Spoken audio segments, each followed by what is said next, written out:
आइए अपन देखते हैं बहिस्रावी ग्रंथि क्या होती है। देखिए बहिस्रावी ग्रंथि और अंतःस्रावी ग्रंथि और मिक्स्ड ग्लैंड अर्थात मिश्रित ग्रंथि, इन तीनों के बारे में अंतर बता दिया था और क्या क्या इससे सीक्रेट होता है वो भी बता दिया था। अब अपन समझते हैं कि बहिस्रावी जो ग्रंथियाँ होती है उसमें कौन कौन सी ग्रंथियाँ आती है ना। देखिए बहिस्रावी ग्रंथि का थोड़ा सा डेमो बता देता हूँ। ये होती है नलिका युक्त ग्रंथियाँ होती है और इससे निकलने वाला पदार्थ हो जाता है एंजाइम, समझे ना। उसको बाहर जोड़ने के लिए एक डक्ट की आवश्यकता होती है अर्थात एक नली की आवश्यकता होती है, समझे ना। गाइस अपन समझते हैं यहाँ पर कि बहिस्रावी ग्रंथि होती है। इसमें सबसे पहले अपन देखेंगे कि आँख में कौन सी ग्रंथि पाई जाती है। बहिस्रावी के अंदर आँख में कौन सी ग्रंथि पाई जाती है, तो इससे दो ग्रंथियाँ होती है जो आँख में पाई जाती है और बहिस्रावी ग्रंथि होती है। देखिए एक का नाम हो जाता है मीबोमियन ग्रंथि, कौन से थे, मीबोमियन ग्रंथि, और दूसरे का नाम हो जाता है लैक्राइमल ग्रंथि। कौन सा हो जाता है, लैक्राइमल ग्रंथि, समझे ना बात को। देखिए लैक्राइमल जो ग्रंथि होती है उससे क्या होता है, आंसू बनते हैं। क्या बनते हैं अपन के, आंसू, है ना। आंसू तो देखे होंगे, ये आंसू बनते हैं, समझे ना बात को।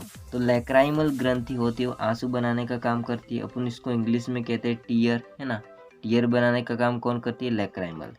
अब देखिए यहाँ पर मीबोमियन जो ग्रंथि होती है वो काम करती है आँख में तेलीय पदार्थ स्रावित करना, अर्थात तेलीय कह सकते हैं इसको, अपन कीचड़ भी कह सकते हैं। जैसे कि सुबह सुबह अपन उठते हैं तो उस समय अपन निकालते हैं, तो वो हो जाता है मीबोमियन ग्रंथि के माध्यम से, और लैक्राइमल ग्रंथि से टीयर हो जाता है।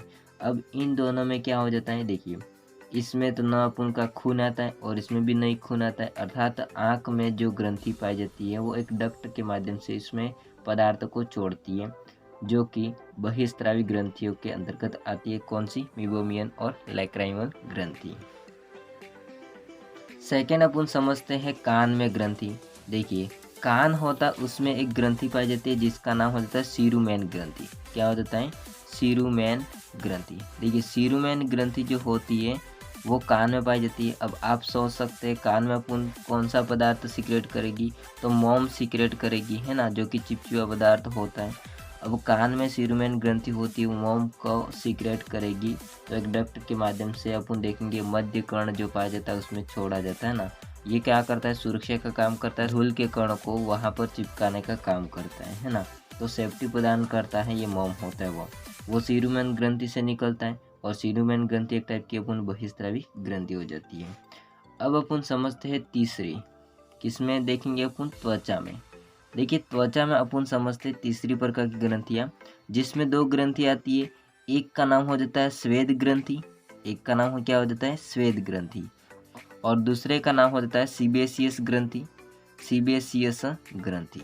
देखिए सीबेसियस ग्रंथि और दूसरी हो जाती है अब उनकी स्वेद ग्रंथि, है ना।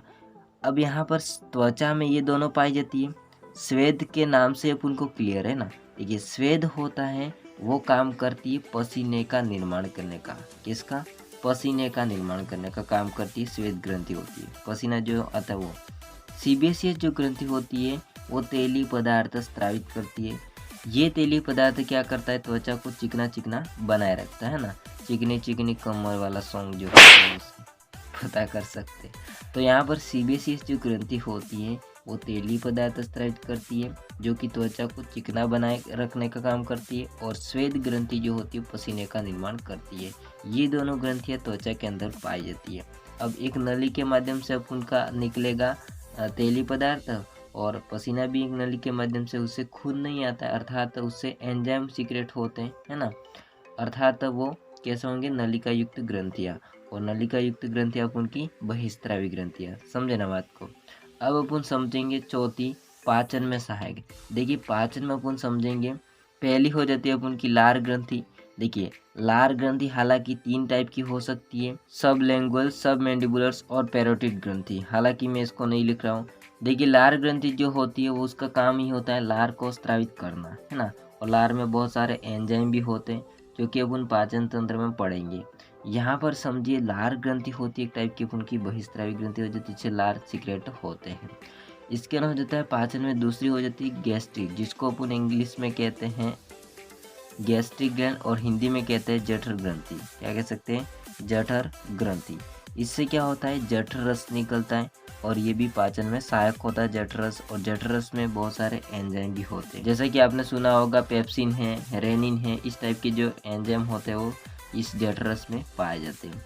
इसके बाद तीसरी जो होती है म्यूकस होती है, सॉरी इसको इंग्लिश में लिख दिया मैंने, म्यूकस ग्रंथि होती है।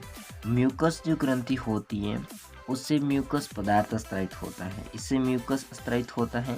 हालांकि आमाशय में भी स्त्रावित होता है और चौटी आंत में भी स्त्रावित होता है ना। तो ये 3 ग्रंथि होती है पाचन में सहायक, अर्थात एक बहिस्त्रावी ग्रंथि के रूप में काम करती है पाचन में। समझे ना बात को।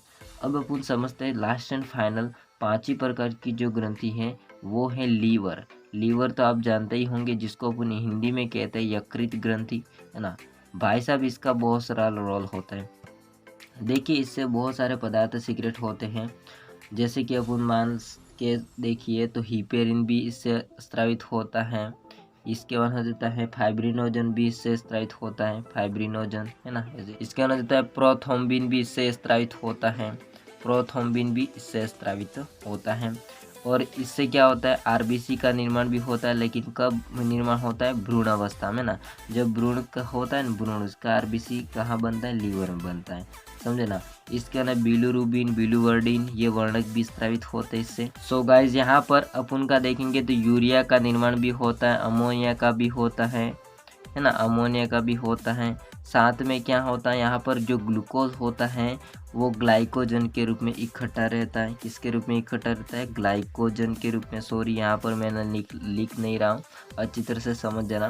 देखिए लीवर जो ग्रंथि होती है ना, जिसको अपन यकृत कह सकते हैं, इससे हिपेरिन, देखिए हिपेरिन जो होता है ब्लड को क्या करता है, जमने से रोकने का काम करता है। लेकिन फाइब्रिनोजन और प्रोथ्रोम्बिन क्या करते हैं, ब्लड को जमाने का काम करते हैं। दोनों विपरीत करते हैं।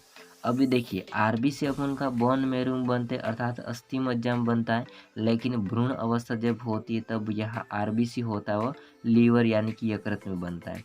बिलुरुबिन जो बिलुवर्डिन जो देखो बिलुरुबिन होता है वो क्या करता है, मल का कलर पीला करता है, और बिलुवर्डिन जो होता है वो पित्त का रंग हरा कर देता है।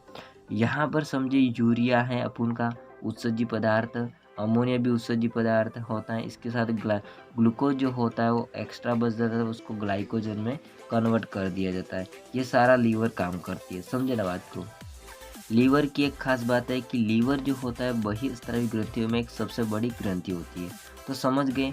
देखिए आँख में कौन सी ग्रंथियाँ पाई जाती है अपन की, आँख में अपन ने देखा था मीबोमियन ग्रंथि और लैक्राइमल ग्रंथि। मीबोमियन काम करती है तेली यानी कि कीचड़ का निर्माण करते हैं, सुबह सुबह निकालते हैं ना से। लैक्राइमल ग्रंथि होती है टीयर यानी कि आंसू का निर्माण करते हैं। रो के देख लेना, लैक्राइमल ग्रंथि आंसू का निर्माण करेगी, है ना।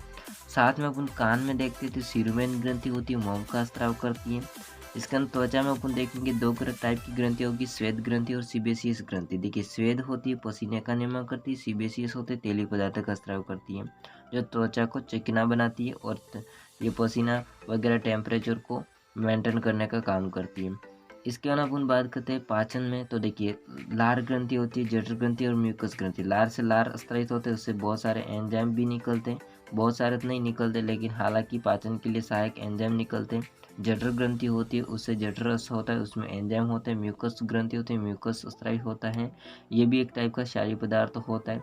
लीवर या यकृत की अपन बात करते हैं तो उससे बहुत सारे पदार्थ, देखिए ये सबसे काम ज़्यादा करती है बहिस्त्रावी के रूप में, इसलिए इसको बड़ी भी कह सकते हैं।